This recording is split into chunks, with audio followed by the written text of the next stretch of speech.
Buonasera e bentornati con l'informazione di Telefriuli. Aumenta il numero di ospedalizzati in Friuli Venezia Giulia per il Covid ed è allerta per una zona gialla che potrebbe scattare già nel prossimo fine settimana. Nella malaugurata ipotesi di un peggioramento della situazione, il governatore Fedriga, lo sentirete in questa intervista, non scarta l'ipotesi Austria con un lockdown per i non vaccinati che ammontano in regione a più di 180.000 persone. Primo servizio della giornata. Sono 181.000 le persone non vaccinate in Friuli Venezia Giulia, di queste gran parte si trovano nella fascia d'età tra i 40 e i 50 anni, circa 66.000, ovvero la metà degli irriducibili. Difficile schiodare delle loro posizioni, visto che ormai l'effetto Green Pass pare essere svanito.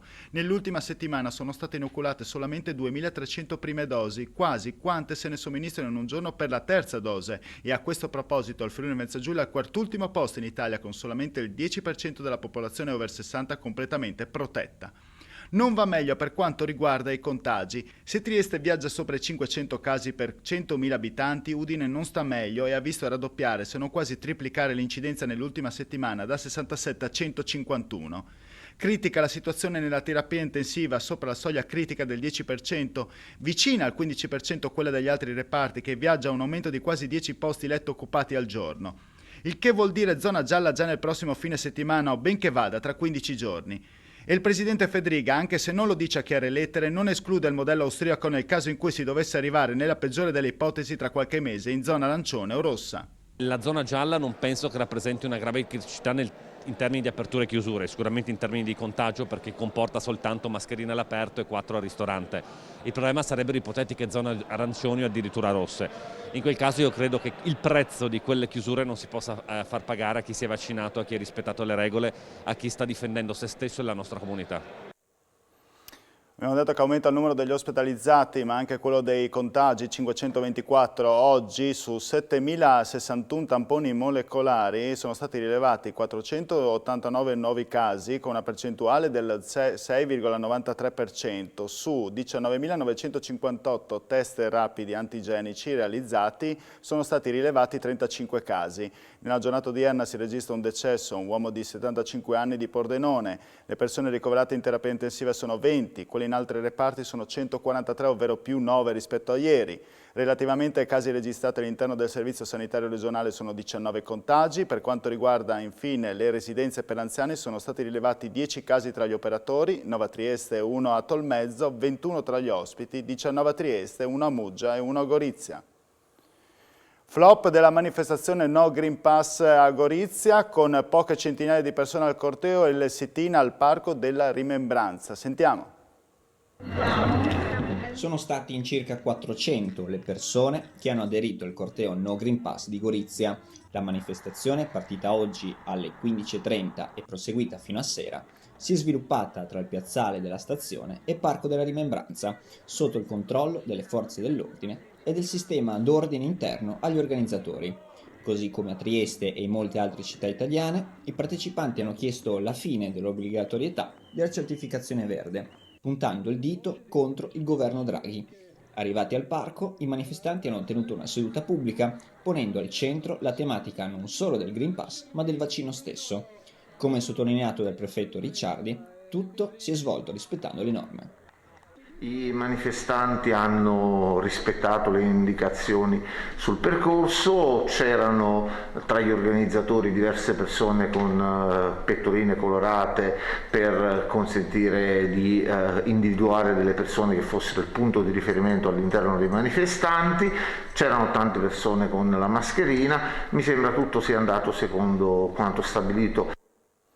A proposito di cortei, dal 15 novembre al 31 dicembre, salvo eventuali proroghe, 3 diverse aree di Trieste saranno interdette ai No Green Pass e alle altre manifestazioni di dissenso. A stabilirlo il provvedimento appena firmato dal nuovo prefetto di Trieste, annunciato Vardè, su richiesta dello stesso sindaco Roberto Di Piazza. Le 3 aree vanno dal centro storico alla zona del nuovo porto.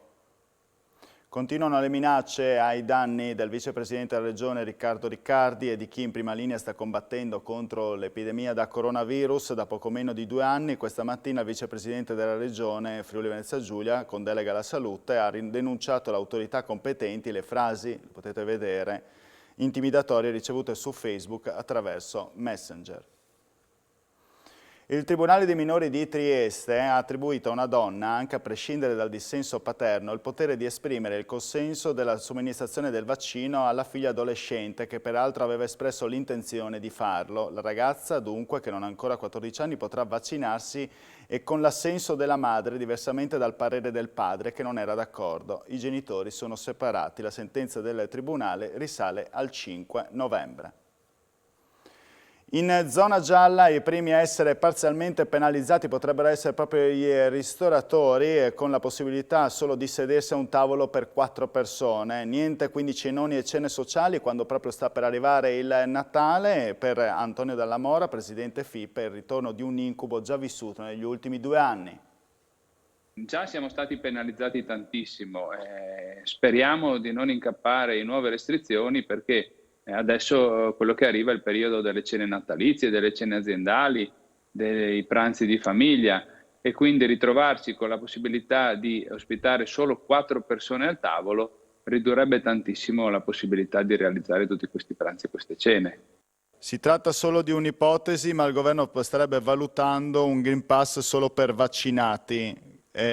Questo vi sarebbe un vantaggio? Come lo accogliereste voi come categoria, oppure vi penalizzerebbe ulteriormente? No, noi ci siamo sempre adeguati a quelle che erano le disposizioni vigenti, e così faremo anche in questa ipotesi. La nostra priorità è assolutamente quella di non chiudere, quindi il resto ne consegue. Siamo già stati chiusi 160-170 giorni l'anno scorso, altrettanto siamo stati chiusi molto tempo nel 2021, quindi noi speriamo non si arrivi al lockdown dei non vaccinati, però piuttosto che chiudere ci adegueremo anche a questa ipotesi. È cominciata a singhiozzo la campagna antinfluenzale, almeno nelle farmacie dove sono già esaurite le scorte. Tocca quindi rivolgersi alle aziende sanitarie. La campagna antinfluenzale è appena iniziata e devo dire che c'è molta sensibilità e che molti pazienti chiedono di poter effettuare la vaccinazione anche in farmacia. Noi saremo in realtà pronti, ma manca l'ultimo passaggio, quindi il recepimento del protocollo, che in realtà non è stato ancora firmato in Regione Friuli Venezia Giulia. C'è un piccolo problema che la quantità di vaccini forniti alle farmacie non è sufficiente al momento per esaudire tutte queste richieste. Spero che nel tempo, ci stiamo informando, a breve l'industria riesca a rifornire i nostri frighi di vaccini. Altrimenti dove possono andare le persone? Rimane prioritaria l'azienda sanitaria, che comunque si fa carico della vaccinazione anche delle persone fragili, anche dei bambini, anche degli anziani e tutte le categorie che sono già contemplate dal Piano Nazionale della Prevenzione Antinfluenzale. La cronaca, mondo del vino e della ristorazione in lutto per la morte all'età di 63 anni di Roberto Felluga, storico vignaiolo del Collio. È stato presidente della sezione economica regionale viticoltura di Confagricoltura e vicepresidente del consorzio Collio. Negli anni Felluga aveva preso le redini dell'azienda di famiglia, arrivata alla 5ª generazione. Con Roberto si è anche consolidato il progetto dei vini bianchi. L'ultimo dei tanti riconoscimenti, l'inserimento del Collio Sauvignon Riserva 2016 Russitz Superiore, definito tra i 100 migliori vini al mondo nel 2020. Incontrava gli immigrati del suo condominio facendo il saluto fascista, inviava loro anche cartoline di Mussolini. Per questo un uomo di 76 anni di Pordenone è stato condannato a 1 anno e 10 mesi di reclusione per stalking con finalità a fondo etnico e razziale. Questa è l'altra notizia di cronaca. E ora proseguiamo con la politica, una convention oggi degli amministratori della Lega alla Città Fiera, collegamento via Skype anche con il leader del Carroccio Matteo Salvini, che ha giurato lealtà al governo ma battaglia sui principi e sugli ideali. Per quanto riguarda il tema dei vaccini viene lasciata agli iscritti libertà di coscienza. Sentiamo il segretario Marco Dreosto. Un'iniziativa che ha visto coinvolti tutti gli amministratori della Lega Friuli Venezia Giulia, parliamo di 279 persone che oggi si sono incontrate qui al Cittafera e hanno voluto dettare un po' l'agenda di progettualità di futuro di come vorremmo questa regione anche in prospettiva di un governo poi per il Paese. È stata una giornata importante perché noi abbiamo avuto come ospiti Massimiliano Fedrigo, ovviamente il nostro governatore, l'onorevole e sottosegretario alla transizione ecologica Vanni Agava, che ci hanno parlato evidentemente di grandi opportunità per quanto riguarda le risorse che avrà questo Paese proprio post pandemia, ma soprattutto l'intervento di Matteo Salvini, che ha voluto soprattutto dimostrare la sua grande vicinanza agli amministratori locali. Ha ribadito la lealtà nei confronti del governo? Ma assolutamente sì, noi stiamo al governo con la grande e doverosa intenzione di portare il valore aggiunto di essere in contrapposizione a chi oggi vorrebbe dettare l'agenda. Sul tema dei vaccini siete uniti? Un tema di coscienza, di libertà personale che noi non affrontiamo perché riteniamo innanzitutto che bisogna abbassare i toni e poi che nel diritto delle manifestazioni che devono essere fatte nel rispetto della legalità ognuno può avere la sua legittima posizione. E lo stesso Salvini ha confermato oggi la ricandidatura del sindaco Cisint a sindaco di Monfalcone. Proseguiamo con i comuni friulani che puntano a imitare la Valle d'Aosta con concorsi pubblici in lingua locale. Gli stimoli sono emersi da un convegno organizzato dall'ACLIF. Una prova di conoscenza del friulano per il personale dello Stato come i carabinieri, concorsi pubblici con una parte del punteggio attribuito sulla base della conoscenza della nostra lingua. Non sono prospettive fantasiose ma condizioni già presenti per altre minoranze linguistiche in Italia, secondo quanto è emerso dal convegno organizzato venerdì da ACLIF, l'Assemblea della Comunità Linguistica Friulana Villa Russiz di Capriva del Friuli e che ha messo a confronto amministratori pubblici di Friuli Venezia Giulia, Trentino, Sud Tirolo, Alto Adige, Valle d'Aosta, per stimolare gli amministratori pubblici, quelli friulani in particolare, a promuovere l'utilizzo della lingua locale nei rapporti con i cittadini. In Friuli ci sono già esperienze interessanti come quelle del corpo di polizia locale di Tolmezzo che risponde in friulano al telefono, ma serve una pianificazione di queste iniziative per renderle organiche, ha affermato il presidente dell'Arlef Eros Cisilino, che ha ricordato come la stessa agenzia regionale ha appena emesso un bando per la cartellonistica e i comuni aderenti sono circa 130. La stessa regione ha varato il piano regionale per il friulano che prevede interventi per 5 milioni all'anno per i prossimi 5 anni. Tra i progetti obiettivi del piano di politica linguistica per il friulano per la pubblica amministrazione riguardano le segnaletiche stradali per gli uffici, la formazione del personale per la conoscenza della lingua e dei diritti linguistici e servizi per i siti internet e altre tecnologie. Ad Aquileia nasce il primo progetto di privati per l'incoming turistico in Friuli Venezia Giulia dal titolo del Terre Nord-Est. Sentiamo.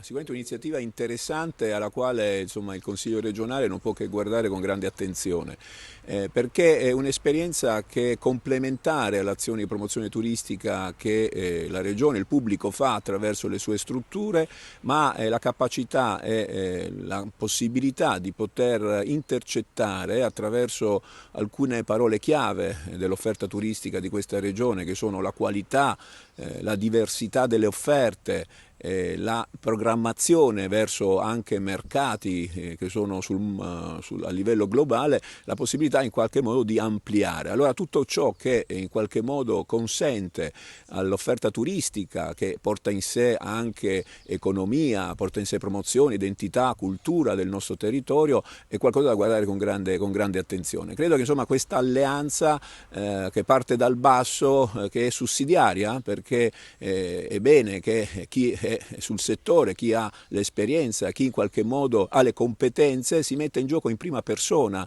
affiancando il pubblico senza aspettare magari le risorse pubbliche per fare qualcosa, ma lo fanno rischiando del proprio perché ci credono in quest'idea. Non ci sono altre notizie, io vi ringrazio per la vostra cortese e fedele attenzione e vi auguro buona serata.